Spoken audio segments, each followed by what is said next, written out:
വളരെ കോമൺ ആയിട്ട് നമ്മൾ ഉപയോഗിക്കുന്ന ഒരു വാക്കാണ് സൈനസ്. അല്ലെങ്കിൽ പേഷ്യൻസ് പലപ്പോഴും വന്ന് പറയും എനിക്ക് സൈനസ് ഉണ്ട്.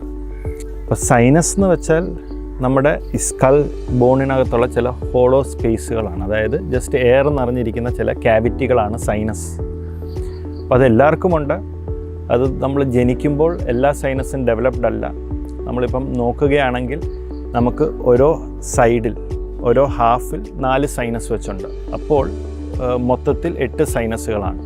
അത് മാക്സിലറി സൈനസ് എന്ന് പറഞ്ഞാൽ നമ്മുടെ കണ്ണ് താഴെ ഈ ഒരു ബോണിനുള്ളിലുള്ളൊരു സൈനസാണ്. അതുപോലെ നമ്മുടെ ഈ 2 കണ്ണിനിടയിലുള്ള എത്മോയിഡൽ സൈനസ്, പിന്നെ നെറ്റിയുടെ ഭാഗത്തുള്ള ഫ്രോണ്ടൽ സൈനസ്, അതുപോലെ മൂക്കിൻ്റെ ഏറ്റവും പുറകിലുള്ള ഒരു സൈനസാണ് സ്ഫീനോയിഡ് സൈനസ്. അപ്പം റൈറ്റ് സൈഡിലും ലെഫ്റ്റ് സൈഡിലും നമുക്ക് ഈ പറഞ്ഞ സൈനസുകളെല്ലാം ഉണ്ട്.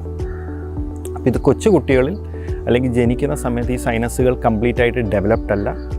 ഇത് നോർമലായിട്ടുള്ള സ്ട്രക്ചേഴ്സാണ്. സാധാരണ രീതിയിൽ ഇതിനകത്ത് എയർ ഫീൽഡ് സ്പേസസ് ആണ്. അതായത് ഇതിനകത്ത് ജസ്റ്റ് എയർ മാത്രമാണ് കാണുന്നത്. എന്നാൽ ഇതിനകത്ത് ഈ എയർ മാറി അതിനകത്ത് കഫം, മ്യൂക്കസ് ഇത് കെട്ടി കിടക്കുന്നൊരു സാഹചര്യത്തിനെയാണ് നമ്മൾ സൈനസൈറ്റിസ് എന്ന് പറയുന്നത്. അതായത് ആ സൈനസസിൻ്റെ ഇൻഫെക്ഷനെയാണ് സൈനസൈറ്റിസ് എന്ന് പറയുന്നത്.